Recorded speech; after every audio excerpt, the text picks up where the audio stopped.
Voilà, nous sommes revenus avec vous en direct du ZCL News et de Canal 10, bien sûr, mais nous sommes dans une période particulière et c'est la raison pour laquelle tout de suite nous allons nous rendre en direction de Monsieur Météo avec Nicolas Tchi qui est avec nous en direct. Bonjour madame, est-ce qu'elle nous entend? Vous m'entendez? Oui. Bonjour. Alors, faites-nous un dernier point de la situation, parce que les gens sont inquiets et se posent beaucoup de questions. Oui, c'est normal qu'ils se posent des questions. Donc la tempête Fiona se rapproche, comme on peut le voir sur l'image qui est derrière moi. Elle était à 11h à environ 230 km de la Désirade. Oui. Et donc, il est prévu qu'elle traverse l'Arc en fin de journée. Et donc, la question, c'est est-ce qu'elle va passer sur la Guadeloupe ou pas? Je sais que ça intéresse beaucoup vos téléspectateurs, donc c'est une possibilité. Toutefois, ça ne change pas grand-chose dans l'évolution des prévisions. On attend toujours beaucoup de pluie pour la soirée et la nuit de vendredi à samedi, donc cette nuit. Oui. Et en termes de vent, donc on a des vents qui sont un peu plus soutenus. Donc on s'attend au pic de l'activité de Fiona sur la Guadeloupe à avoir des vents en moyenne de 80 km/h, voire 85 localement.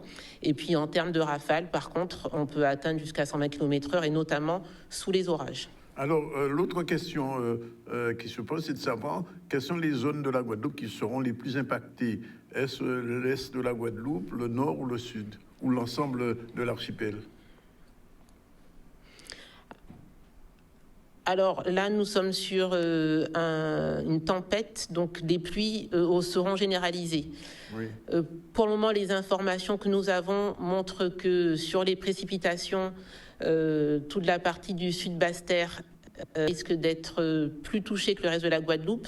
Oui. Mais vu les quantités de pluie qui sont proposées actuellement par les modèles de prévision et connaissant la fragilité de la Guadeloupe concernant les précipitations dans certaines zones, telles les Grands Fonds, la région pointoise, donc on peut s'attendre quand même à ce qu'il y ait des inondations sur la Grande Terre aussi, et Sud-Basse-Terre qui sera normalement bien impacté. Bien impacté. Alors, autre chose, vous avez dit que les rafales de vent ne vont pas dépasser 90 km/h à peu près? Non, j'ai parlé de 120 km/h sous les orages. 120 jusqu'à 120. Et c'est le vent en moyenne qui sera de l'ordre de 80 à 85 km/h. Oui. Oui, en rafale.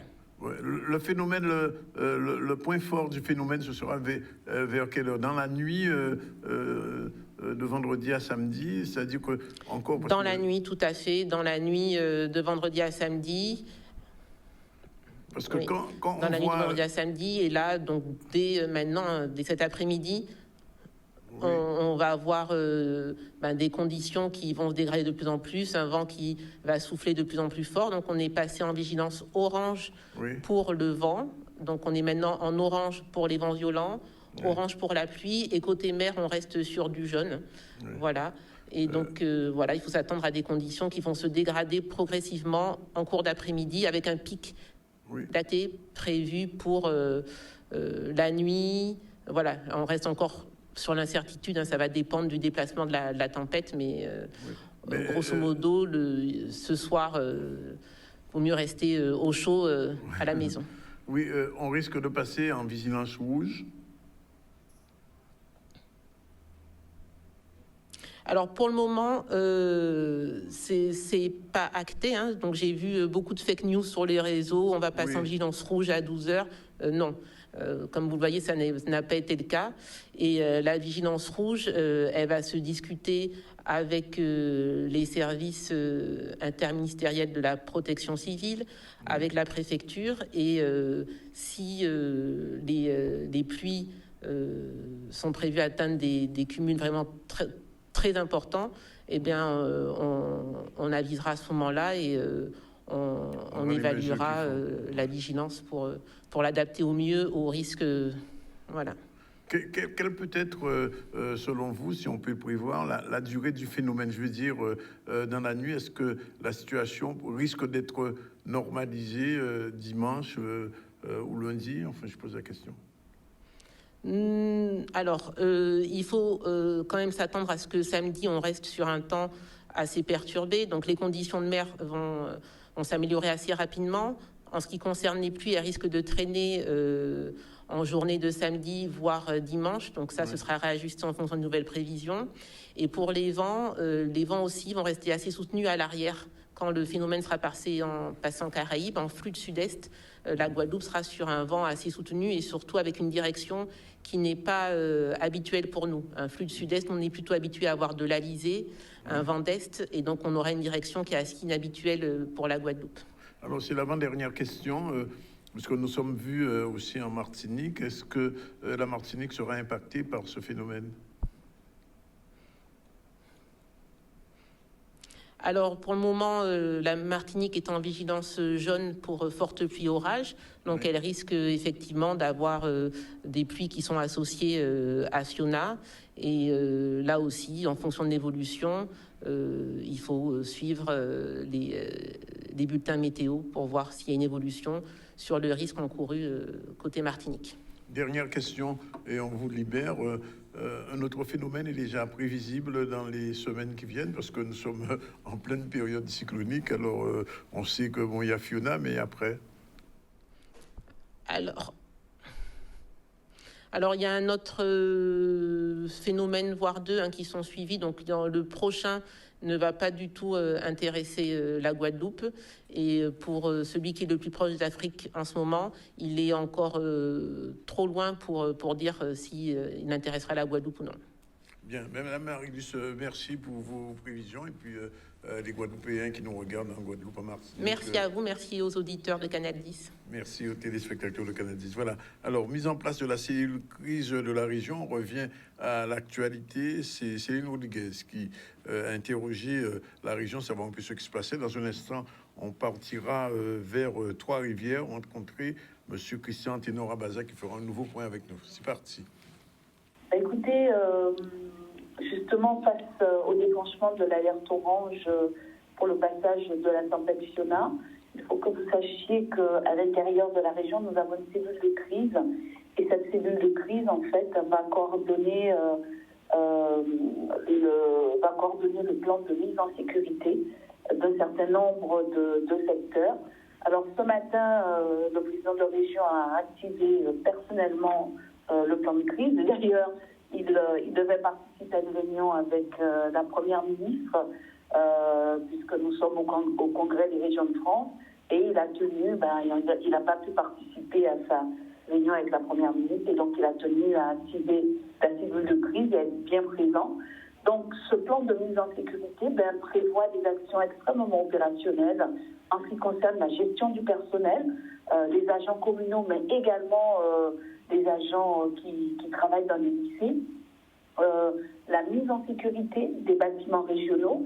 Alors, quand je dis ça, effectivement, on voit l'hôtel de région, mais il n'y a pas que l'hôtel de région. Il y a des bâtiments comme le MAT, comme Guadeloupe Formation, et tous les annexes, comme l'espace régional, l'espace du Moule, l'espace de Marie-Galante, et également aussi les lycées, puisque nous avons en charge des infrastructures. Et puis également, nous coordonnons avec Routes de Guadeloupe la mise en sécurité des routes nationales qui sont également à la charge du Conseil régional. Donc vous voyez que ce plan de mise en sécurité, nous l'avons créé, nous le réactualisons chaque année, nous l'amendons, nous l'améliorons avec les retours d'expérience que nous pouvons avoir sur des aléas climatiques qui se sont tenus les années ultérieures. Et ceci afin que le Conseil régional soit dans l'efficacité, dans l'optimisation des actions à mener. Effectivement, lors des préconisations, lors des prévisions de Météo France, il semblerait que la tempête Fiona a une traîne extrêmement active en matière de pluviométrie. Donc nous allons être particulièrement attentifs avec Routes de Guadeloupe sur les inondations des routes nationales. Nous sommes extrêmement attentifs et nous suivons, je dirais, minute après minute, l'évolution de la situation. Et voilà, nous sommes également équipés de téléphones satellitaires si jamais le réseau téléphonique venait, par exemple, à être interrompu, le conseil régional est joignable 24 heures sur 24, 7 jours sur 7, je dirais, en tout cas, minute après minute, avant, pendant et après le passage du phénomène. Voilà, Madame Sylvie Gustave Duflo, qui se trouve actuellement en réunion avec l'OFB à Paris, et elle gère en même temps la cellule de crise de la région qui est en place. Alors, on part tout de suite à Trois-Rivières rencontrer Christian Ténora Bazac. Je suppose qu'il est déjà à l'écoute. Oui, Christian, bonjour. Oui, Jannick, j'ai pas le retour, c'est pas assez fort le retour. Ah, le retour n'est pas assez. Tu m'entends là maintenant? Je t'entends, mais il faut encore monter si c'est possible, hein, c'est pas confortable. Oui. Oui. Alors, la question, c'est le point en ce moment. Qu'est-ce que tu peux nous dire de plus sur la situation en ce moment? La situation en ce moment-là, pour la position de Fiona, en fait, elle est à 16 degrés 0 de latitude nord, Oui. ce qui la place à la latitude de la ville de Basse-Terre. D'accord. Donc, elle est au large de la Guadeloupe, à 200 km au large à l'est de la Guadeloupe. Oui. Et Fiona finit sa descente vers le sud, elle est en train de remonter vers le nord, et devrait toucher certainement la Guadeloupe, soit à travers la côte est de Capesterre, Rouvoyage, Petit-Bourg, soit même pour remonter et aller aussi passer en Grande Terre. Oui. C'est-à-dire que Fiona est en train de reprendre la trajectoire qui était initialement prévue. Alors, on nous annonce un phénomène pluvial depuis, oui, assez important aussi dans la nuit, c'est ça? Absolument, il y a beaucoup de pluie qui dans sa traîne derrière, il y a beaucoup d'orages qui l'accompagnent, et donc il faut s'attendre à avoir quelques soucis à partir de la fin de l'après-midi. Hein. Pour l'instant, il commence à pleuvoir un peu sérieusement, mais là, c'est de plus en plus, ça va être de plus en plus fort. Oui. Alors, c'est quand même curieux, Christian, ça arrive le jour même de l'anniversaire de Hugo. On est en saison cyclonique. Oui. Donc, il y a de fortes chances qu'on ait plusieurs cyclones qui peuvent se produire à des années différentes à la même date. Hein. Oui. Moi, j'ai deux copains dont leur anniversaire, c'est le 11 septembre, tous les deux. Oui. Ils sont frères et sœurs. D'accord, ils ne sont pas de la même année, mais ils sont nés le 11 septembre. Et j'ai aussi un petit neveu qui est né le 11 septembre, tu vois. Tout à fait. C'est du même genre, hein. C'est-à-dire que les dates d'anniversaire, ça peut coïncider pour plusieurs phénomènes à des périodes différentes, à des années différentes. Alors, je posais tout à l'heure la question à Madame Nuiteo. Elle nous disait qu'il y a beaucoup de fake news qui alarmaient un petit peu la population. Qu'est-ce qu'on peut dire aux gens qui nous écoutent et qui nous regardent en ce moment? Mon problème, ce n'est pas d'alarmer la population. Au contraire, mon problème, c'est d'essayer de faire former la population le mieux possible et surtout de la cultiver dans ce sens-là. On a perdu cette habitude de l'époque où, à l'époque, on gérait le cyclone quasiment tout seul avec la météo. Oui. Et la population gérait son cyclone et ça s'affolait pas. Il n'y avait pas de supermarché d'ailleurs. Et on avait ses réserves, on avait ses traditions, ses habitudes. Et puis voilà, quoi. Et on prenait le cyclone. On n'avait pas les moyens qu'on a actuellement. Mais les gens étaient moins paniqués qu'aujourd'hui. C'est vrai qu'aujourd'hui, les gens paniquent, c'est pas normal. Oui. Et ça, c'est lié au fait qu'on n'a pas une information sérieuse. Au niveau de l'information, on va dire sécurité civile, voilà. C'est pas seulement la météo, mais c'est aussi la sécurité civile. Tu es en train de me dire qu'on est en train de perdre notre culture cyclone, c'est ça? Oui, on a perdu déjà. Hein. Même si on a ça chaque année, on a perdu parce que le comportement que l'on a actuellement, là je suis dans le bourg de Trois-Rivières et je m'aperçois que c'est son service au plus d'assaut, ce qui est normal. Mais par contre, les supermarchés plus d'assaut, c'est pas normal.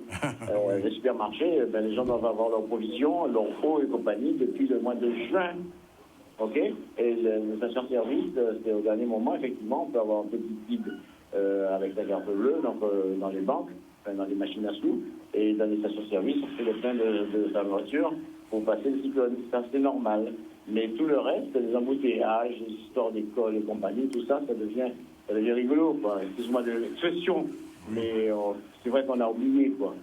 Alors, j'ai une dernière chose, Christian. En général, on qualifie ces phénomènes d'ouragan, de tempête, de cyclone. Il y a beaucoup de gens qui ne s'y retrouvent pas.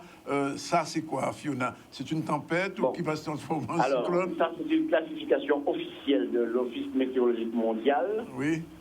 Ici, dans l'Atlantique Nord et dans la Caraïbe, ça s'appelle des cyclones tropicaux. D'accord. C'est le terme générique qui signale qu'un phénomène est un phénomène circulaire, c'est-à-dire qu'une circulation fermée de vent tourner autour d'un centre à des vitesses différentes. Et selon la gamme de vitesses, ça prend le nom soit de dépression tropicale, soit de tempête tropicale, soit d'ouragan. D'accord. Donc le nom générique, c'est cyclone tropical pour l'Atlantique Nord. Hein, je parle de notre région. Oui, Mais pour l'océan Pacifique ou pour l'océan Indien, c'est des noms différents. bien sûr. Donc, il ne faut pas mélanger les choses. Donc, nous, ça s'appelle de manière générique, ça s'appelle cyclone tropical. D'accord.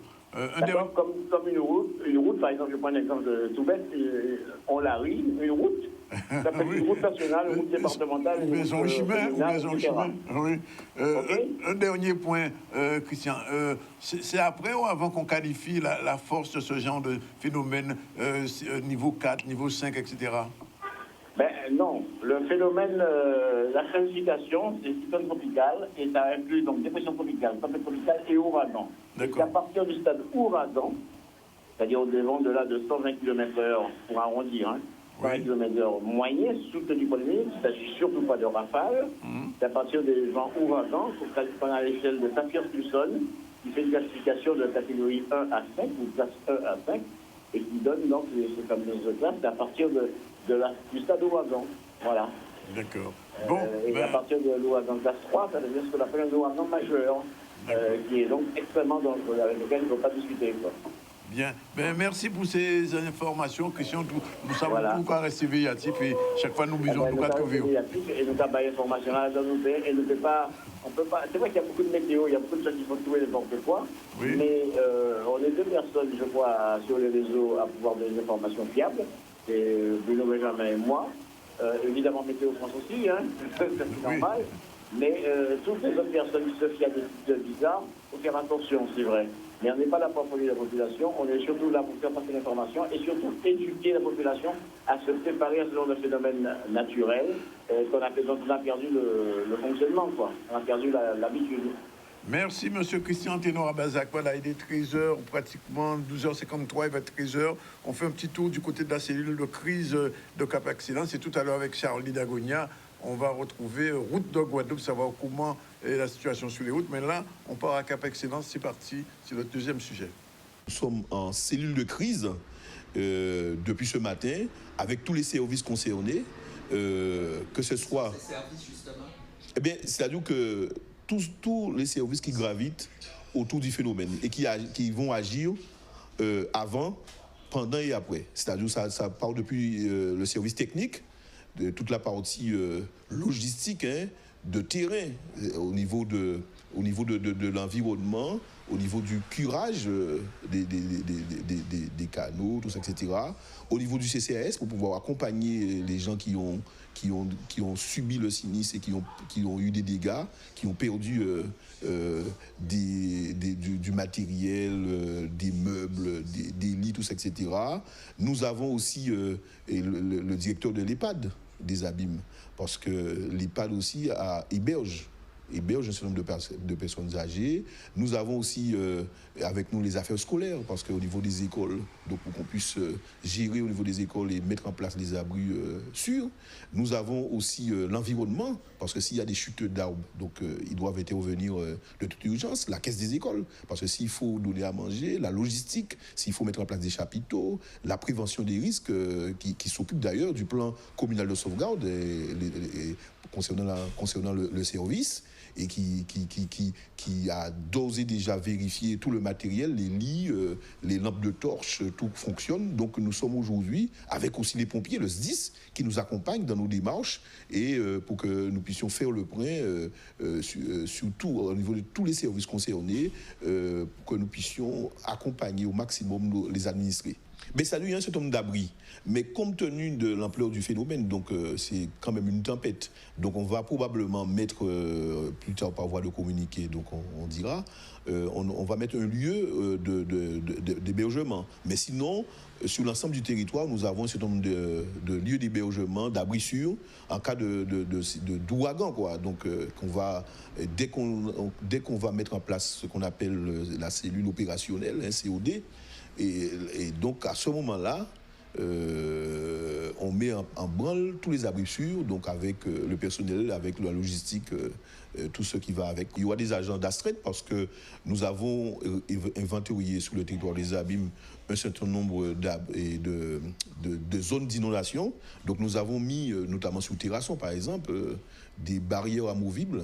Donc qu'on va mettre en place plus tard. Donc il y a forcément des équipes d'astreinte pour intervenir s'il y a eu urgence, notamment au niveau de l'environnement, mais aussi nous mettons un certain nombre de prestataires aussi en alerte pour pouvoir intervenir dès le lendemain ou dès les heures qui suivent l'événement, après l'événement, donc pour pouvoir intervenir. Donc c'est tout cela aussi, la cellule de crise. Voilà, il est exactement 12h56. Dans un instant, on va retrouver après la pause Bruno Benjamin pour un dernier point sur la situation. Ensuite, Marilène Ferdi et Jean-Claude Nelson pour la chronique ICC News. Et on va terminer avec de l'eau en toute sauce. Je l'ai dit tout à l'heure, on espère que Pékin de l'eau en toute sauce en toute région là, avec toute la pile finale. Mais enfin, on va quand même parler de la situation du SMEAG parce qu'il y a un certain nombre d'informations qu'on doit avoir. À tout de suite après la pause. C'est parti. Voilà, retour sur le plateau du ZCL News. Je vous rappelle que dans un instant, on va recevoir Marilène Ferdi et Jean-Claude Nelson qui sont déjà là. Bonjour, monsieur Nelson. Bonjour à toutes et à tous. Et puis voilà, à toi, à tout le plateau. Et bonjour, madame Ferdi. Bonjour, Danick, et puis bonjour à tous. Et bienvenue à la chronique, monsieur Claude Nelson. Et un peu plus tard, on va recevoir aussi Jacques Davila qui est déjà avec nous pour Loin toute sauce. Mais pour l'heure, on va partir du côté de Route de Guadeloupe où se trouve notre ami Charlie Dagounia avec monsieur Sully Pandolf. Monsieur Pandolf, vous nous entendez? Oui, je vous entends. Bien, alors bonjour et merci de répondre en direct dans le ZCL News. Alors, première question. Sous les routes, qu'est-ce qu'on risque à partir de ce soir? Peut-être jusqu'à maintenant, on se rend compte qu'il y a beaucoup d'embouteillages. Qu'est-ce qui se passe exactement? Alors, vous savez, bonjour, d'abord bonjour à tout le monde. Donc, vous savez, je dirais, la fin des activités a été annoncée pour 12 heures, donc ce qui fait que toutes les activités se sont arrêtées à cette heure-là. Donc, chacun essaie de rentrer chez soi, donc ce qui provoque un surplus de circulation et donc des embouteillages avec des accrochages par-dessus le marché, donc ce qui ne facilite pas les choses. Oui. Alors, qu'est-ce que vous dites, vous avez envie de dire aux téléspectateurs qui nous regardent et surtout aux automobilistes qui nous écoutent à la radio? Là, je dirais donc ce que je peux leur dire pour l'instant. Je crois que chaque automobiliste essaie de rentrer chez lui, donc c'est la bonne attitude. Et une fois arrivé, que chacun soit bien chez soi, c'est éviter de sortir. S'il n'y a absolument aucune nécessité de rester chez soi. Donc d'autant plus que le phénomène est annoncé. Donc là, je pense que la meilleure chose qui pourrait être faite, c'est ça, c'est que chacun reste chez soi.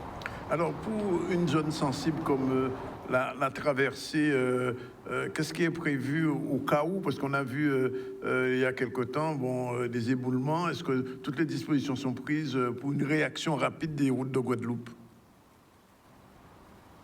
Tout à fait. Donc là, j'attends un dernier bulletin météorologique pour voir l'état de pluie qui est attendu et pour voir à quelle heure on fermera la route des Mamelles. Parce qu'effectivement, c'est une route qui rend beaucoup service à la population de la Côte-sous-le-Vent, mais néanmoins qui est très fragile. Donc on attend un peu l'évolution et on verra ce soir si on ferme à 18h, 20h, voilà. Et la zone de Petit-Bourg, quelquefois qui est inondée, qu'est-ce que vous dites?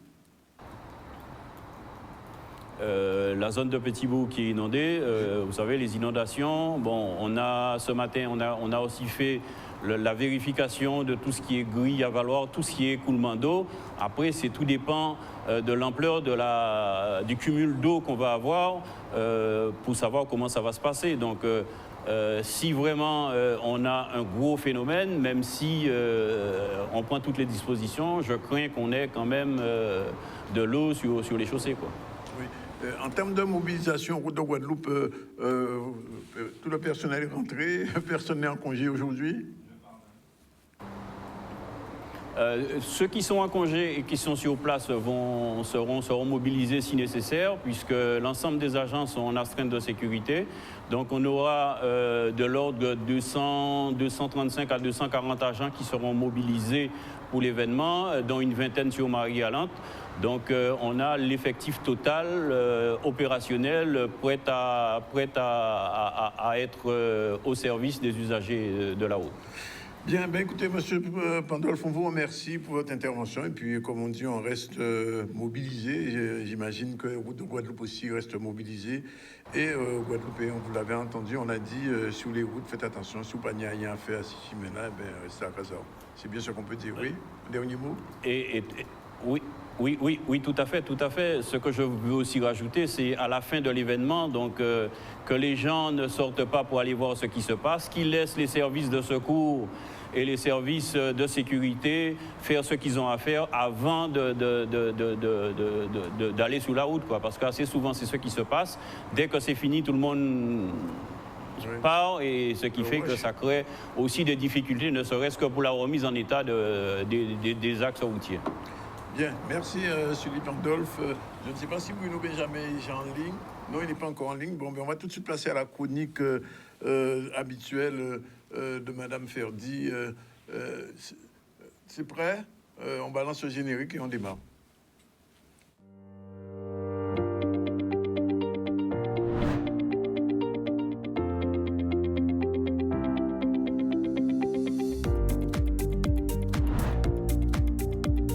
La chronique Culture et Cinéma News, c'est tous les vendredis à 13h dans le ZCL.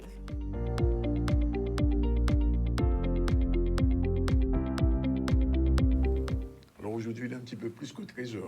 Désolé, mais c'est le temps aujourd'hui est plutôt mauvais, mais enfin la chronique est là. Bonjour Madame Marie-Hélène Ferdi. Rebonjour. Et puis Merci rebonjour à d'être tous avec nous. les téléspectateurs. Alors, je vous laisse présenter notre invité de ce vendredi. Alors déjà, je vais dire de quoi on va parler dans cette émission, dans cette chronique aujourd'hui. On va parler de cinéma audiovisuel, mais pas que. On parlera de gros cas. C'est pas très... Ah voilà. bon, Oui, on aussi. parlera aussi de gros cas, de musique, Oui. de culture plus généralement, puisqu'on a quand même un invité qui est assez spécial. Hein. Oui. Et Ça, j'en suis sûr. Hein. Ça, j'en suis sûr. Donc, bon, vous l'avez déjà présenté, tout le monde le connaît, Monsieur Jean-Claude Nelson. Oui. Alors, Monsieur Jean-Claude Nelson, c'est déjà le président de la commission culture du Conseil régional, mais c'est aussi quelqu'un qui a évolué dans un univers musical depuis sa tendre enfance. C'est un Moulien très attaché à sa commune, mais c'est aussi, il a commencé le gros cas, il a commencé à l'âge de 14 ans en jouant du cas. Et puis de plus en plus, il s'est intéressé à la chanson qu'il préfère, donc il préfère interpréter des morceaux. Mais c'est aussi quelqu'un qui a découvert à travers la MJC du Moule d'autres activités culturelles et artistiques. Donc il s'est adonné à la danse, au théâtre. À la danse. Oui, à la danse, au théâtre, ainsi qu'à la sérigraphie, mais pas que.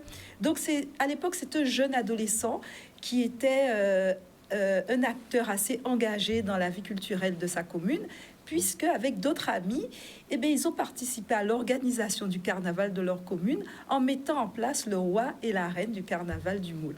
D'accord. Donc, comme tous les jeunes, il a dû partir en France faire ses études, il a fait des études de commerce, il est revenu, il est resté toujours dans la culture, et là, il a monté son groupe de gros cas, qui s'appelle Soleil Noué, ça vous dit quelque chose? Bien sûr. Oui. Avec une célèbre chanson, Zépina. Zépina, que tout le monde connaît. Qui a fait sa célébrité, on peut le dire comme Qui a ça. fait sa célébrité. Alors, il faut savoir que Soleil Noël, l'essentiel des chansons interprétées par ce groupe ont été écrites par Monsieur Nelson, parce qu'il est auteur, compositeur, mais aussi interprète, producteur et organisateur de spectacles. Oui. Mais il y a une chanson dont il est fier, c'est 150 ans. Oui. C'est une célèbre Je connais. chanson, voilà, qui est interprétée par la belle et talentueuse Martine Sylvestre à l'occasion de l'anniversaire de l'abolition, voilà, des commémorations des 150 ans de l'abolition de l'esclavage. Tout à fait. Alors, il est ici, Monsieur Nelson, pour nous parler des fonds d'aide donc que la région propose pour soutenir la filière audiovisuelle et cinéma, mais surtout aussi pour nous annoncer, il y a un petit scoop concernant un dernier fonds qu'ils sont en train de négocier. Ah. Et puis, il va répondre à quelques questions concernant l'orientation de la région en matière de cinéma. Monsieur Nelson, vous avez la parole. On ne va pas revenir sous les épinards, on connaît. Mais sur le cinéma, c'est important parce que l'activité cinématographique de la Guadeloupe se développe d'année en année, on peut le dire. Depuis que vous êtes là, vous êtes venu plusieurs fois ici même parler de cinéma. Alors, quelles sont les dernières informations? Alors, tout d'abord, je vais remercier quand même Marie-Hélène Ferdi-Ricio du portrait. Juste une petite rectification. J'ai été un éminent membre du Cercle culturel moulien, Oui. mais qui faisait office de MJC au Moule, À l'époque. puisque nous étions à l'époque affiliés aux MJC des Abîmes, d'Anse-Bertrand, du Gosier, de Pointe-à-Pitre. Donc voilà un peu, ceci étant dit, elle a bossé vraiment un tableau Complet. complet. Il manque complet. un petit tout quand même, hein, je ne dirai pas aujourd'hui. Ah, mais j'ai tellement d'arc à... De flèche à votre de arc. flèche à mon arc, c'est vrai qu'elle ne pouvait pas tout dire. J'ai été dans notre vie animateur, Voilà, de course de voiture, voilà. de jet ski, Un rasson- de motocross, de course sur terre. J'ai eu l'occasion de jouer aussi avec Anzala Oui, bien pendant sûr. longtemps. On a fréquenté Robert Loison avec beaucoup de respect et d'humilité. Voilà. Donc, et c'est tout à fait normal que je suis dans cette filière qui est la culture. Et puis le cinéma, parce que dès l'arrivée d'Henri Chalus à la tête de la région Guadeloupe, nous avons voulu faire du cinéma l'une des pierres angulaires de notre politique culturelle. Et ça a été tout de suite une motivation pour nous. Madame Ferdi-Ricio a parlé de cinéma, mais pour nous, c'est une vraie filière. Une vraie filière parce que nous avons toute la partie formation autour de l'audiovisuel, avec la formation initiale. Au lycée de Pointe-Noire, nous avons un BTS audiovisuel. Nous avons aussi, parce qu'il n'y a pas que la technicité, mais aussi les comédiens, parce que le cinéma, c'est un art transversal où on fait appel à des comédiens, on fait appel à des danseurs, on fait appel à des musiciens, on fait appel à ceux qui écrivent, les auteurs, les réalisateurs, etc. Et donc, nous avons aussi un certain nombre de lycées qui vont dans la filière, je dirais, pour former les gens au théâtre, à la musique, et notamment le lycée Carnot à Pointe-à-Pitre.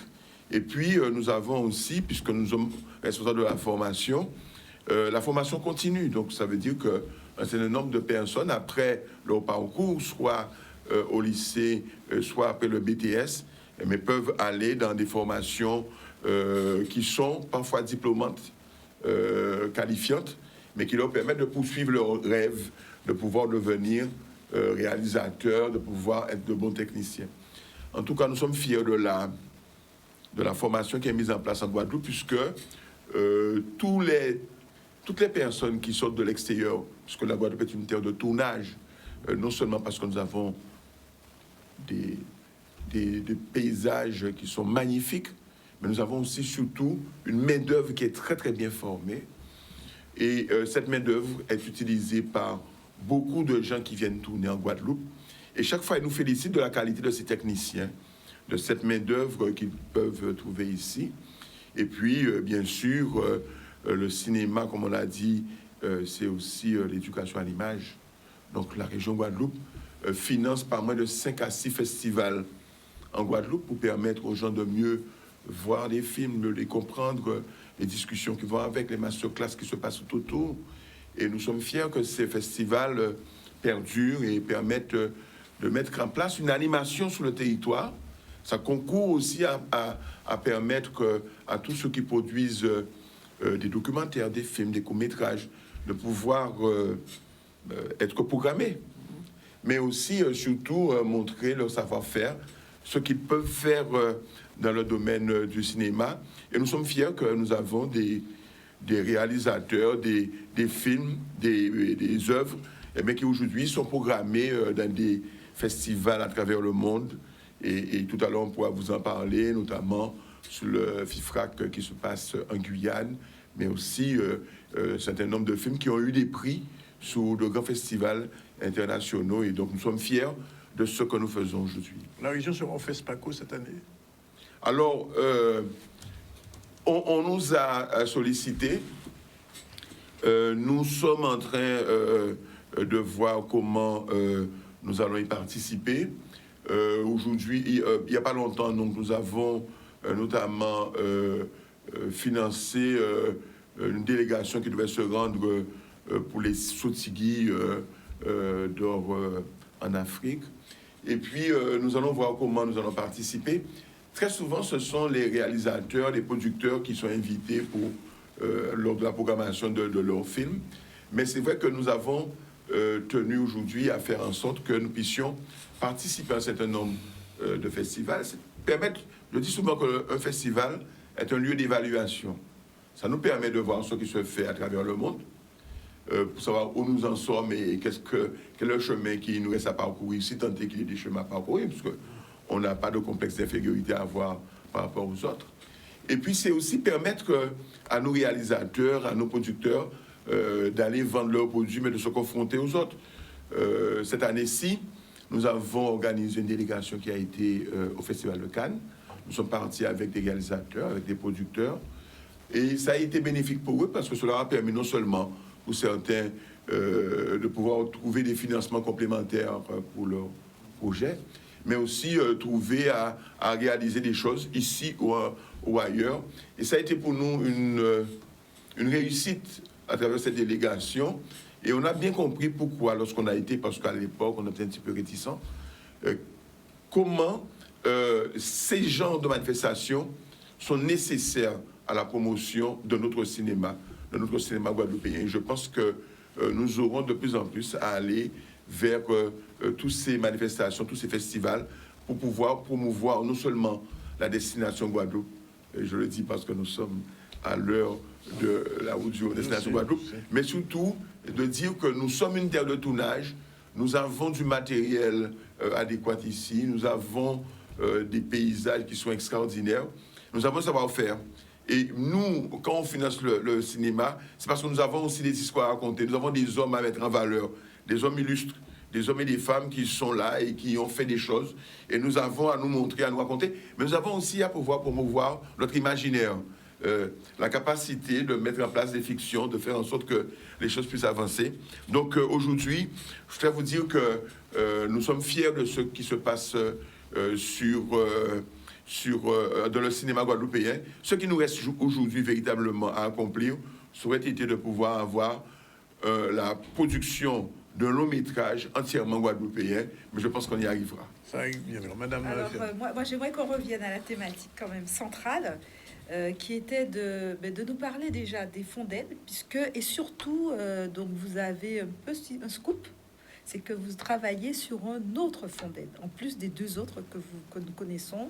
Donc j'aimerais bien vous écouter. Alors nous avons 3 fonds d'aide en réalité déjà qui fonctionnent. Nous avons ce qu'on appelle le fonds CNC État-Région, qui est un fonds qui, en principe, quand nous mettons 2 €, l'État doit mettre 1 € par le biais du CNC. Pour l'instant, ce fonds-là, on est en train de voir parce que l'État ne suit pas toujours, alors que le cahier des charges est de plus en plus exigeant. Mais cela nous permet de pouvoir avoir une visibilité au niveau national sur ce que nous faisons. Et ce fonds d'aide nous permet d'aider les porteurs de projets, tant à l'écriture que à la réécriture, au développement, à la post-production et à la diffusion. Et c'est important pour nous. Nous avons aussi... Alors, ce fonds d'aide fonctionne par catégorie. Il y a des courts-métrages, il y a des longs-métrages, il y a des documentaires de fiction, des séries, ainsi que des films d'animation. Donc, nous avons parfois des plafonds qui nous permettent de savoir à combien nous pouvons financer. Et nous avons un comité de lecture formé de producteurs, d'auteurs, de réalisateurs, qui nous permettent d'avoir, je dirais, un esprit très critique sur les œuvres qui nous sont proposées. Nous, en tant que politiques, on ne fait qu'assister, on ne prend pas part au vote, et le comité de lecture est un comité indépendant et qui fonctionne en toute confiance par rapport à notre approche. Nous avons aussi un fonds régional. Donc, les films qui n'ont pas pu être financés par le fonds CNC État-Région, ce film-là peut être éventuellement financé par le biais du fonds régional. Et puis, nous avons mis en place un fonds qui permet aux producteurs de pouvoir tout de suite avoir un diffuseur, puisque ce dont souffre le plus, je dirais, la production locale, c'est d'avoir un diffuseur, et notamment pour avoir accès à un certain nombre de fonds mis en place par le CNC. Si vous n'avez pas un diffuseur, vous n'avez pas automatiquement les fonds automatiques. Donc, c'est avec Canal+, que nous avons mis Prix Langue. Nous avons un fonds de 200 000 euros, 100 000 euros Canal+, 100 000 euros Région Guadeloupe, où nous finançons des documentaires, nous finançons de la fiction. Et vous avez parlé de projets. Nous sommes en train déjà de discuter avec France Outre-mer, ok, et TV5 pour mettre en place un fonds complémentaire qui pourrait permettre encore de pouvoir augmenter le volume de notre participation parce que ça nous permet tous d'avoir un diffuseur. France Télévisions, France Outre-mer, donc bien sûr c'est toute la diaspora Outre-mer. Et d'ailleurs, nous avons une série que nous avons financée avec France Outre-mer, qui est L'amour à l'épreuve, dont un certain nombre d'épisodes ont été tournés en Guadeloupe.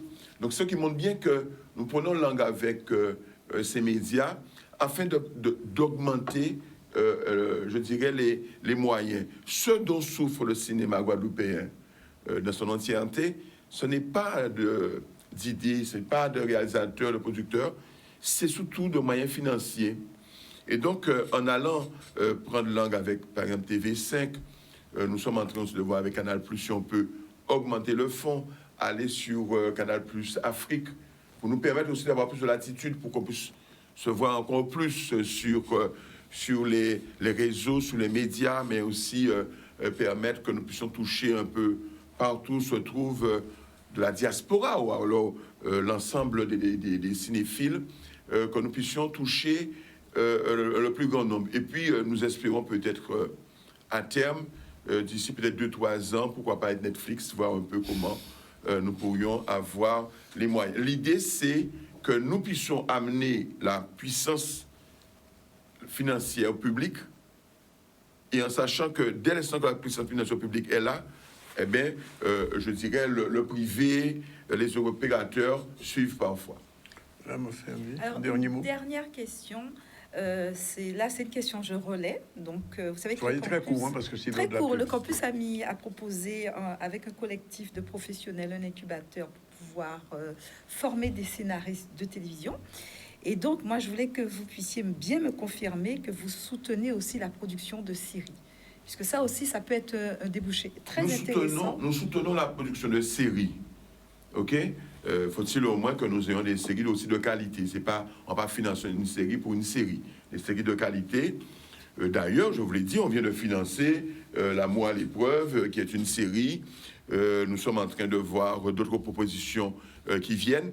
Là où pour nous c'est important, même, je dirais que nous sommes en train aussi de prendre langue avec d'autres types de formations, parce que ce dont souffre parfois le cinéma aussi, c'est d'avoir des auteurs qui puissent répondre au cahier des charges, je dirais, des télévisions extérieures. Mais nous sommes là pour les accompagner. Nous sommes là aussi pour accompagner les centres de formation qui permettent à ces personnes de pouvoir atteindre leur but. Bien, on vous remercie. Alors, je voulais juste un remerciement, oui. C'est que grâce à Monsieur Nelson, mais aussi à tout son service de la culture, donc Gilda Confier, Madame Badia du service audiovisuel, donc ils ont permis, donc qu'il y a une jeune réalisatrice qui vient de sortir un film. Ici s'achève le monde connu, je crois. Connu. Donc, ils ont permis d'établir une rencontre entre les étudiants, les élèves de la filière audiovisuelle de Pointe-Noire et cette jeune réalisatrice mardi, mais aussi d'inviter tous les élèves étudiants de la filière ainsi que les équipes pédagogiques à l'avant-première de ce court-métrage qui aura lieu le mardi 20 septembre à 19h au Cinestar. Donc, il faut savoir que le film qui était prévu ce soir au Cinestar est reporté. L'avant-première est reportée à mardi 20 septembre à 19h. Et je vais juste ajouter une dernière petite chose, c'est que c'est un film qui est produit par un jeune producteur, donc bien connu chez nous, Axel Lafleur, ainsi que Vertical Production. Voilà. Bien, merci tous. Monsieur Nelson a fait le déplacement Dumoul, pour Oui. venir nous dire tout ça. Merci, Madame Ferdi, qu'on va retrouver la semaine prochaine. Et je pense que vous voulez dire un mot pour dire votre prochain invité. Alors, on va recevoir cette jeune réalisatrice qui s'appelle Anne-Sophie Nanki pour son film Ici s'achève Monde connu. Ce sera la semaine prochaine. Voilà, c'est l'heure de la pub et dans un instant, on va revenir à l'actualité avec une brève interview de Monsieur Francisque et tout de suite après, de l'eau en toute sauce, c'est parti. Il est exactement 13h34 avant de retrouver de l'eau en toute sauce. On les salue quand même. Jacques Davila, bonjour. Bonjour à toutes et à tous. Malgré Fiona, bonjour. Et de l'eau en toute sauce, c'est ce que je de l'eau. C'est le cas. Bonjour tout le monde. Ah ouais. Alors, on parle rapidement avec Bruno Benjamin, qui est un spécialiste de la météo aussi, puisqu'il a un point qui s'appelle ouragan.com. Bruno, bonjour. Bonjour Daniel, bonjour la Guadeloupe. Depuis 12 heures, nous faisons un point pratiquement régulièrement sur la situation. Alors, quelles sont les dernières informations pour nos téléspectateurs, nos auditeurs qui nous regardent et qui nous écoutent? Alors, la tempête tropicale Fiona est en train de passer actuellement au large de la Désirade. Elle est toujours à 85 km/h de vent.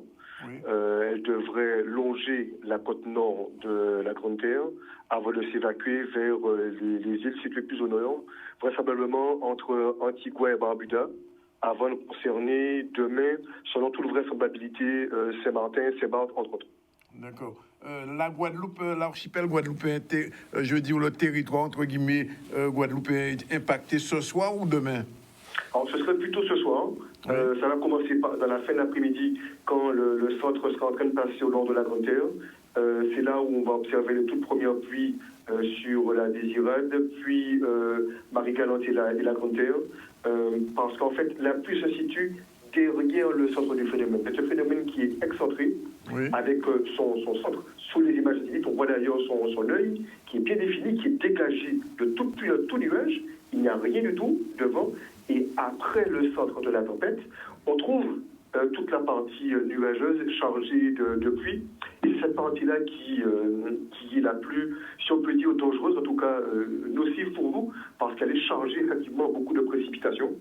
Et donc c'est ce qu'on va craindre à partir de ce soir, cette nuit et demain. Il ne faudra surtout pas sortir, parce qu'on pourrait atteindre des cumuls relativement importants avec probablement des inondations. Les précipitations dans l'est de la Guadeloupe ou dans le sud Basse-Terre? Ça devrait être pour l'ensemble de la Guadeloupe petit à petit. Ça va s'étendre. Alors, le sud Basse-Terre, c'est encore un petit peu tôt pour le dire parce que tout va dépendre de la trajectoire exacte du phénomène pour savoir si la pointe sud de la Basse-Terre sera touchée par les fortes pluies ou pas. La Grande Terre, Marie-Galante, Désirade et le nord de la Basse-Terre, oui, c'est quasiment acquis qu'il va pleuvoir. Autre chose, en ce qui concerne les vents, tout à l'heure, la météo parlait de vents en moyenne de 120 km/h. Vous confirmez? Alors, en moyenne, c'est un peu... Non, on aura des vents en pointe, donc des rafales de 120 km/h, mais les vents vont osciller par rapport à notre position en Guadeloupe, entre 60 et 70 km/h, uniquement sous les grains. Ça veut dire que tant que le phénomène sera en train de passer au nord de la Guadeloupe, on aura un tout petit peu de vent. Et le vent va se renforcer à partir du moment où on va atteindre la partie pluvieuse, puisque c'est là où on sera dans la partie arrière du phénomène, où on pourra avoir des rafales qui pourraient être soutenues. C'est la raison pour laquelle ce soir, il ne sera pas trop intéressant de sortir. Pas prudent, on va dire, de sortir, et surtout demain. Une dernière chose, Bruno, le phénomène risque de durer combien de temps à peu près impacter notre pays? Alors, sur la Guadeloupe, vraisemblablement jusqu'à demain. D'ailleurs, la vigilance a été mise jusqu'à dimanche de manière à pouvoir recouvrir le risque minimal. Donc, normalement, demain, nous ne devrions pas avoir une belle journée. Et dimanche, on verra selon la vitesse de déplacement, puisque selon les prévisions, cette tempête est censée ralentir son avancée. Donc, on va pouvoir observer si le mauvais temps va se maintenir dimanche ou pas. Mais ce sera vraiment une journée maussade, avec ciel de trait.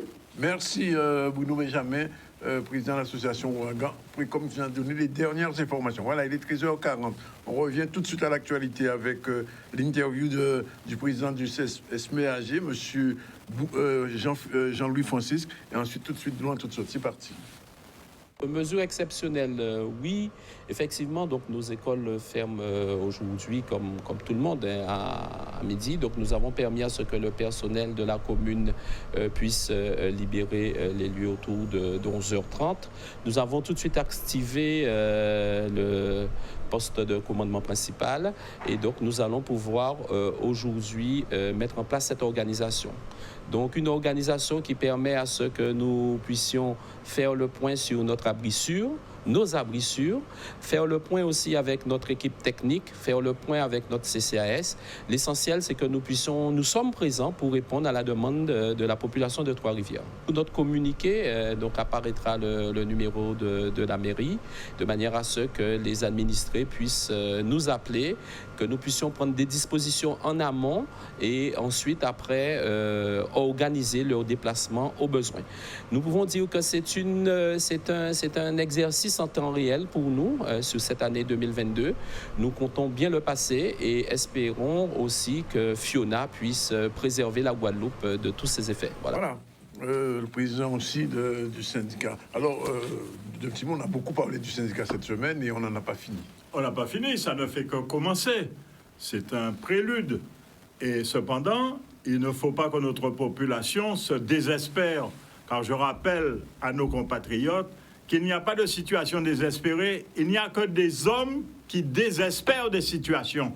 C'est affaire de vouloir, de courage, de détermination, donc de cohésion et de cohérence pour qu'ensemble, vous, usagers, mécontents, quel que soit le ressenti que vous puissiez avoir, il faut que vous allez renforcer vos associations pour que nous puissions mettre de l'ordre dans la maison. Il nous faut curer cette affaire. Nous avons obtenu déjà une partie, que ça soit créé, cette espèce de syndicat mixte. Il faut qu'il soit soutenable, c'est-à-dire économiquement viable, qu'il fonctionne, qu'il vous donne de l'eau, qu'il nous donne de l'eau en quantité, en qualité, mais que ce soit des eaux pluviales traitées, que l'on rejette dans l'environnement des eaux qui soient régulièrement traitées et qui ne polluent pas davantage, que nous n'ayons pas d'analyse qui soit faite hors du département, parce que je prends le cas des gens de Gourbert, ce n'est que 7 jours après qu'ils ont su que l'eau était polluée. Donc pendant 7 jours, ils sont restés à boire de l'eau polluée, on ne leur a rien dit. Que fait donc les services du SMGAG, le service technique qui a en charge l'autocontrôle? On avait obligation morale de prévenir les gens. Donc on ne doit pas faire de l'omission, de la rétention et de la dissimulation de l'information. Mais le plus grave, c'est que le président Francisque et son équipe auraient dû, conformément à l'article 1732-1 du Code de la sécurité intérieure, prendre toutes les mesures compensatoires qui s'imposent pour pallier à ces manquements d'eau, et d'autant, et c'est confirmé par le fait que jusqu'à ce jour, nous n'avons pas les règlements de service. Ce n'est pas une attaque de personne, comme d'aucuns pensent, contre le président et son comité syndical. Ce sont des faits établis et contestés. Nous sommes dans un état de droit. Il faut que le droit soit dit, respecté et appliqué. Et nous ne pouvons pas le faire sans vous, nous faisons avec vous et pour vous. Et pour faire avec vous, il faut que vous sachiez choisir, assumer vos responsabilités en étant avec nous. Vous n'êtes pas des assistés et nous ne sommes pas vos assistants. Nous ne pouvons être assistants que si vous le voulez bien et si nous faisons ensemble. Ismaël? Oui. En quelque même sens, c'est-à-dire que sous les syndicats-là, pour moi, au départ, sont bons bitins. Puisqu'on y a tout un service là, 175 000 abonnés, hein, et on peut mettre développement politique. Pour le moment, on ne peut pas voir ces gens-là qui prennent les dispositions pour servir la population là. Et ça qui a frappé moi, si vous voulez, là, regardez la législation à l'eau là, la législation là vraiment est bien faite. Vraiment est faite en sorte pour aider. Par exemple, quoi vous par exemple, en cas de loi, par exemple, sur le milieu aquatique, etc. Sur le milieu aquatique. Il a dit prévoir des bitins importants. C'est qu'il a prévoir plafonnement à part fixe là. Et il a prévoir, il a dit comme ça, dans le cadre de la loi et réglementation, il y a dans ça, c'est pour faire en sorte que tout usager paye ni de l'eau potable dans des conditions économiquement viables pour tout le monde. Et il a précisé, la loi là, ça a posé, et il a prendre des dispositions pour faire en sorte que, si vous voulez, on nous fait en sorte pour ne pas gaspiller de l'eau là. Du coup, essayer de favoriser des mondes. Il a consommé moins. C'est pourquoi ils envisagent un plafonnement par fixe qui sert l'abonnement là. Alors, il faut nous garder, est-ce que le syndicat là, il a mettre en règle ça? Est-ce que par exemple, là, il a fixé l'abonnement et il garde que pour 120 mètres cubes d'eau, il ne peut pas dépasser en somme. sinon il n'est pas dans la légalité. Tu vois, là, qu'à plafonner pour 120 mètres cubes pour l'année. C'est la base, je crois, de consommation en famille, des parents et des timons. Donc, c'est 120 mètres cubes. Alors, ça veut dire que, pour moi, on ne peut pas qu'à fonctionner, en cas de ça, de sont l'élu de la République, c'est censé les élus, ça, nous pas ni règlement à service public. Ouais. C'est-à-dire, quand il est là, en cas, il y aura juste fait prendre l'argent sur compte à monde. Sur quelle base? Sur quel contrat qui permet de vous de ici compte à moi? De faire, par exemple, moi, nous voyons ça l'autre dernier fois, de nous ça, on se déploie les vols automatiques. Ouais. Sans qu'un bar l'autre des fois prélèvement intéressant. Vous savez que on va dire mon passant. Si on fait un prélèvement sur contrat, on peut faire 6 mois et si vous pas te bailler l'autre même 18 mois pourquoi faut rejeter. Si vous bailler l'autre même si vous bailler l'autre vous pouvez rejeter. Bien quand nous a sorti à dernier vendredi dernier, montre nous que syndicat là que nous mettons en place là quand font prélèvement si on essaye bien autorisation il partit d'un compte qui a été comme la Rénoc il y a une pour ça et on peut mettre au prélèvement mais ça c'est excessivement grave ça il est bon à pas demander au faire prélèvement etc. Donc encore quoi c'est une débition comme ça faut nous rentrer dans l'égal mais surtout combat là pour union règlement parce que pourquoi règlement est important. C'est une obligation. C'est le contrat véritable. Le vrai contrat. Et la commission de clauses abusives, ça c'est le contrat véritable. Pourquoi? Il a défini les droits et obligations de chaque partie. Mais pas oublier les obligations, c'est ça qui est le problème. On a l'obligation de boire de l'eau potable, puis boire, et tous les jours. Ah, attention. C'est ça le problème. Oui, problème. Dans le service public de l'eau potable, pas des affaires, encore c'est 15 jours sans boire de l'eau, c'est encore des briller. Donc, c'est ça le problème-là.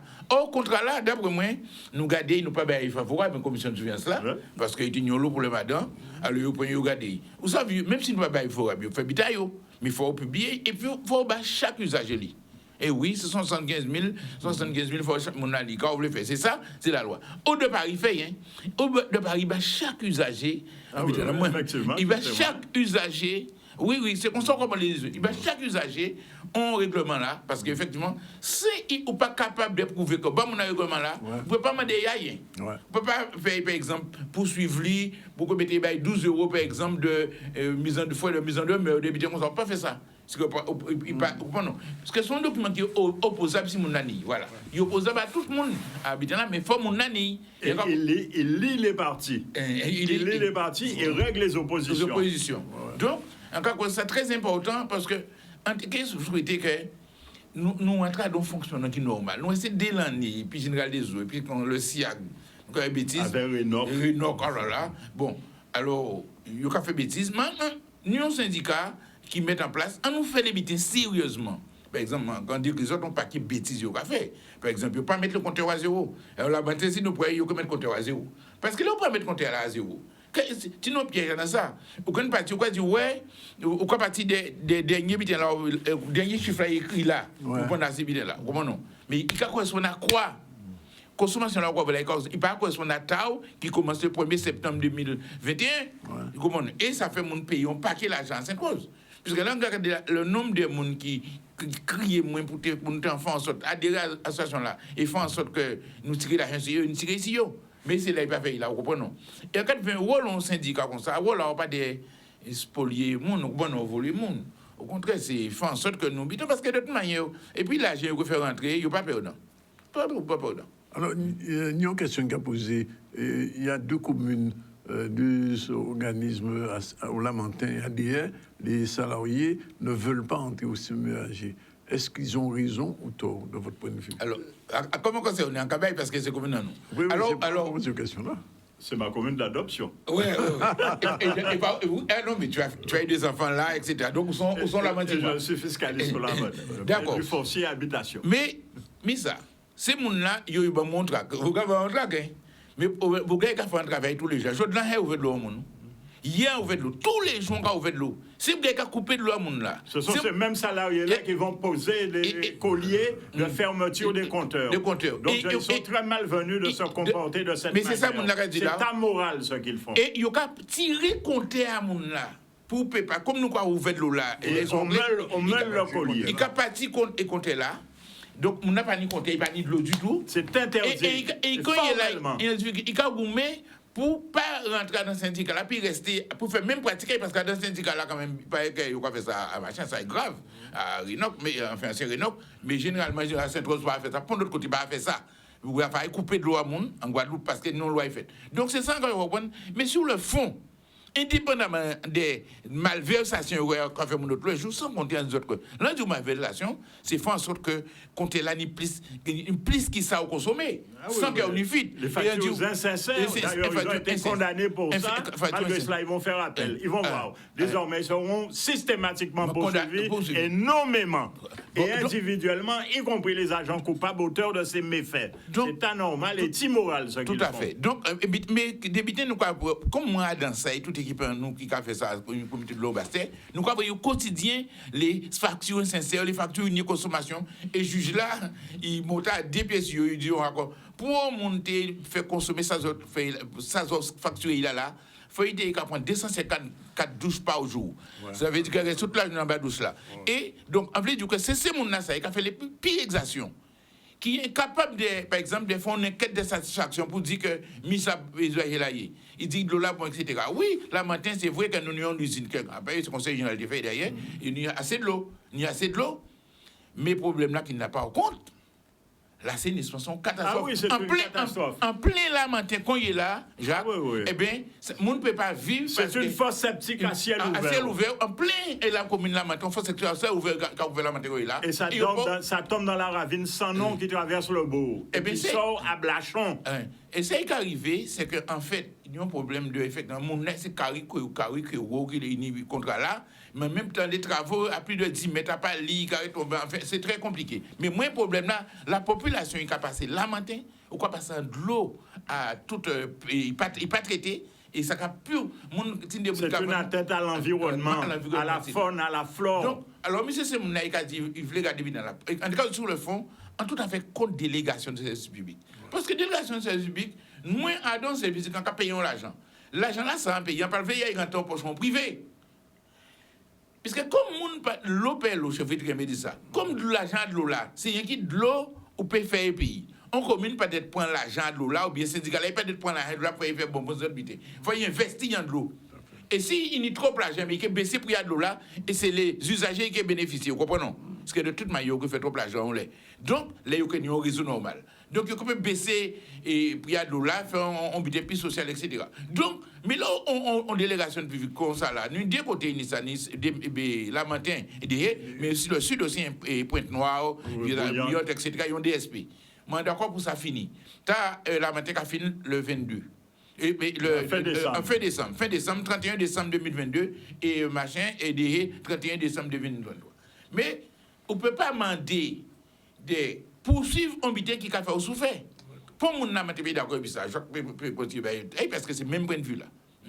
Oui, donc il est important de savoir, je l'ai dit la dernière fois, en ce qui concerne l'assainissement, le périmètre, c'est-à-dire la surface de la commune, n'est pas couverte par des réseaux.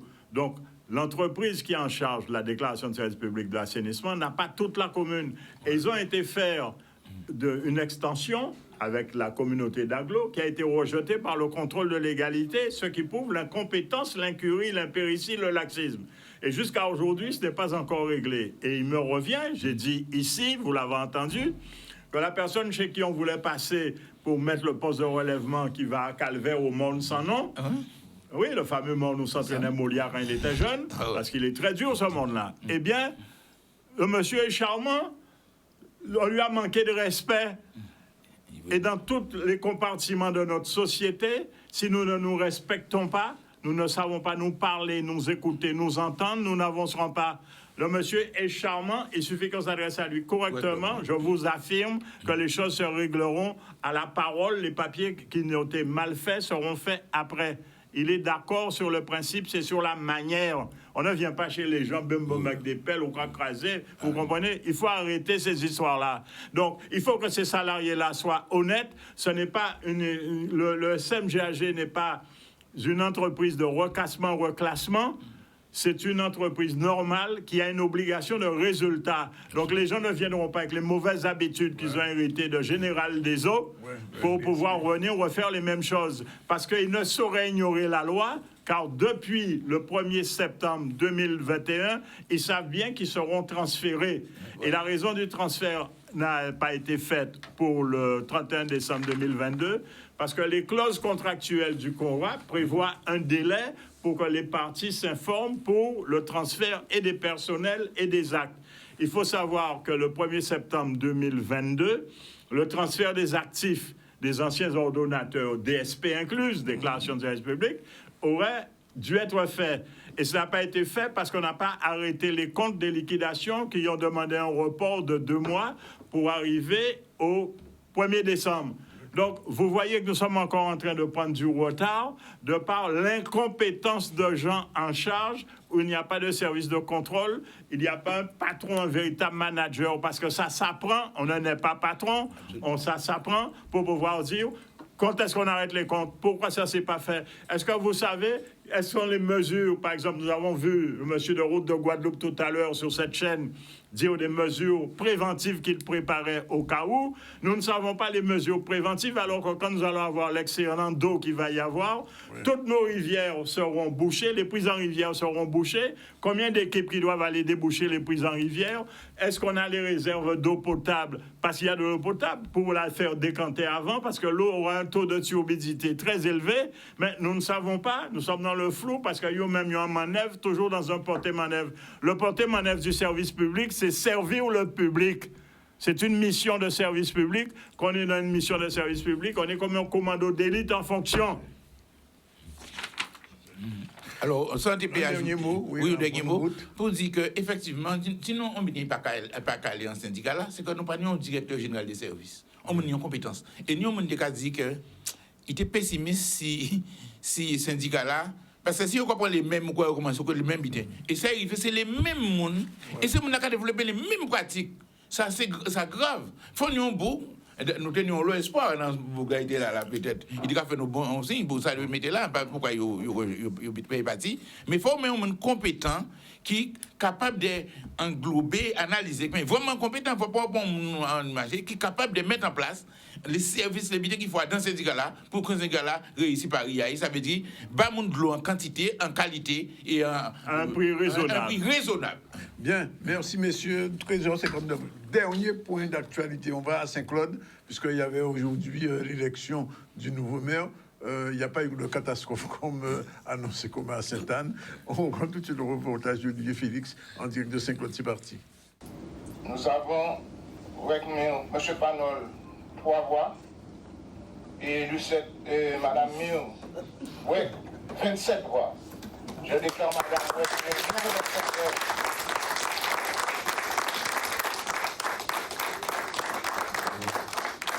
C'est un sentiment aussi de travail accompli, hein, de servir ce qui a toujours été le leitmotiv de l'équipe, servir la ville et ne pas se servir. C'est ce que j'ai appliqué depuis 2003, être fidèle, loyal, avec la demande du maire qui m'a fait l'honneur de venir me chercher chez moi en 2003 pour l'accompagner, pour être avec lui sur la liste. C'est la fierté pour mon équipe tout d'abord, la fierté pour l'équipe municipale et aussi un grand bonheur pour la ville de Saint-Claude. On n'a pas assisté à des déchirements. Certains ont voulu que les élus se déchirent. Ils ont démontré non seulement leur loyauté, mais leur fidélité à Saint-Claude et leur sens, disons, du travail accompli, leur respect pour l'engagement qu'on a pris auprès des citoyens saint-claudiens. C'est mon mentor. J'ai tout appris de lui. Quand je suis arrivée, j'étais infirmière, donc je pouvais prendre une tension, une température. Mais jusqu'à maintenant, la chose politique, je ne la connaissais pas. Il m'a tout appris. Je serai là en tant que citoyen et à l'expérience de chef d'édilité avec mes collègues, avec le maire adjoint. Et j'aime à dire à mes élus que je resterai, oui, je dis mes élus toujours, j'aime à dire aux élus que je serai le maire, on va dire, moral de la ville de Saint-Claude. Il faut faire en sorte que notre projet de ville triomphe pour le bonheur des Saint-Claudiens, car avant tout, il s'agit de servir les Saint-Claudiens. Nous avons un projet de ville qui est construit, qui est pensé pour le développement de Saint-Claude. Nous suivons la ligne droite, tout ce qui a fait, tout ce qu'on a promis, tout ce qu'on a décidé. C'est la continuité, ce n'est pas une rupture, c'est la continuité. Rien ne changera. Et merci à tous. Voilà, et puis, puisqu'on a beaucoup parlé de l'impact de Fiona sur la région du Sud Basse-Terre, nous sommes allés voir le maire de Basse-Terre, André Atala. Olivier Félix était sur place. C'est le dernier sujet de la journée. Depuis hier soir, quand nous avons eu l'information concernant cette dépression tropicale qui arrive, avec ma majorité, j'ai pris sereinement la décision de faire un communiqué et de dire que nous n'allons pas attendre à Basse-Terre midi pour fermer les écoles et les crèches, mais que nous fermons les écoles et les crèches toute la journée du vendredi. Et un communiqué a été fait à cet effet. C'est un peu le principe de précaution. Nous avons l'expérience de certains cyclones, je pense à Marilyn, entre autres, qui a beaucoup touché la Basse-Terre. Nous ne sommes pas une demi-journée près. Donc voilà, j'ai pris cette décision sereinement. On le voit là, à 10h, l'embouteillage déjà qu'il y a à Basse-Terre. Je ne voulais pas qu'à midi, ça soit un gros souci pour tout le monde. Basse-Terre, c'est pour ça que j'ai pris cette décision, est aussi une ville-centre. Beaucoup d'agents qui travaillent à Basse-Terre, donc je pense aussi à mes agents, il faut aussi penser à eux. Beaucoup de parents qui habitent loin de Basse-Terre sont des fonctionnaires, viennent à Basse-Terre travailler et déposent leurs enfants dans les crèches, les écoles, sont des hospitaliers. On a l'hôpital de Basse-Terre qui est le plus gros employeur de la région. Et donc, nous avons beaucoup de parents et d'agents qui habitent loin de Basse-Terre. Et donc, si à midi, on se retrouve avec toute une circulation difficile, un mauvais temps, je ne voulais pas le regretter. Donc, j'ai pris cette décision sereinement et voilà, je l'assume. Voilà, bien depuis 12 heures, nous avons fait avec vous le maximum de points. Nous avons reçu Madame Claire Milarek, la directrice des missions risques et inondations de Cap Excellence, accompagnée de l'élu Sylvie Anneau-Chamougon. Avec elle, on a beaucoup parlé de ce qui peut arriver dans la circonscription, c'est-à-dire dans l'agglomération de Cap Excellence, et des mesures préventive qu'il fallait prendre. On a ensuite reçu Christian Ténor à Bazac qui nous a fait un point sans alarmisme, mais enfin, il nous disait quelque chose d'important, c'est que la culture du cyclone a été un petit peu perdue au fil des années chez les Guadeloupéens, puisqu'on a vu beaucoup d'embouteillages, et Jacques nous le disait tout à l'heure, en venant ici, c'était pratiquement impossible de circuler sauf à Jarry. Et puis, nous avons reçu Bruno Benjamin aussi qui a fait le point, Marilène Ferdi et Jean-Claude Nelson qui ont parlé cinéma dans la dernière chronique de la semaine. Et puis avec Isma Ouguenet et Jacques Davila, nous avons fait le point sur la situation particulière du SMEAG en ce moment et toutes les difficultés pour les consommateurs d'eau. Comme dit Jacques souvent, les consommateurs ne sont pas des veaux qui quand même payent de l'eau sans vaches à lait, des cochons de payeurs. Cochons de payeurs. Et donc, il y a des autres ça. Chaque vendredi, rassemble les autres alentours, les associations pour la protection, de manière à ce que nous calmions la route, parce que c'est extrêmement compliqué. Voilà, c'est fini pour aujourd'hui. 2 heures d'émission, 14 heures pratiquement. La réalisation était assurée par notre ami Jordan. Ben, nous avons souhaité que Guadeloupéen reste à Casazot après-midi là, on soit là et demain, puisque j'ai dit qu'il n'y a ni de l'eau, qu'il n'y a ni vent, qu'il n'y a ni la pluie. Donc, on nous fait attention pour ne pas perdre vie à Yoadan, ça est arrivé là, il faut à 6 pays là. Voilà, rendez-vous lundi. Si tout va bien, on espère que d'ici là, la température de l'eau sera moindre. Enfin, on veut dire qu'il y a moins de l'eau assis sur la Guadeloupe et que nous pouvons en position et que lundi, nous retrouvons ensemble, comme d'habitude. Merci Jacques, merci Ismaël, et merci à tous les gens qui nous regardent en Guadeloupe, en Martinique, en France, etc. Et on n'a pas envie de dire bon, si on n'a pas dit ça, mais Kembe, on a investi.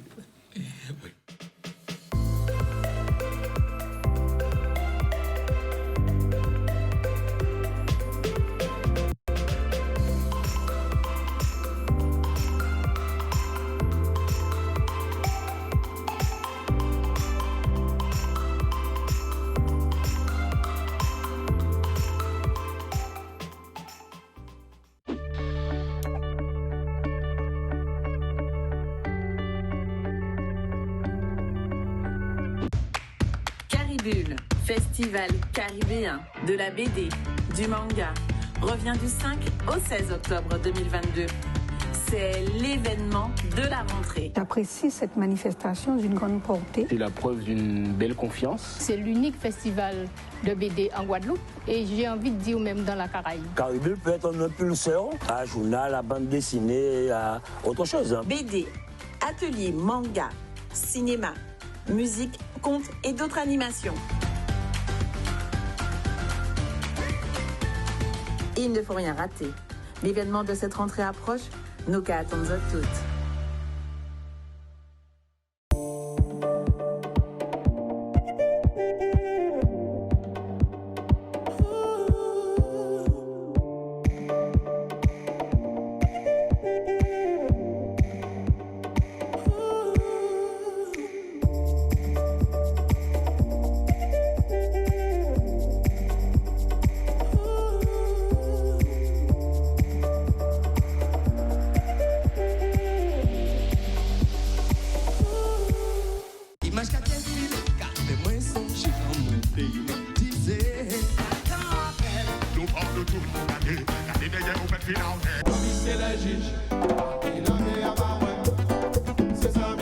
Donc quand tu regardes dans le film, c'est hein?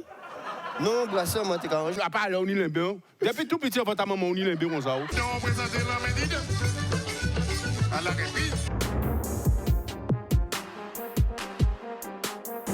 It's always move to the left, move to the right, and it's some music. It's music, but it's keeping.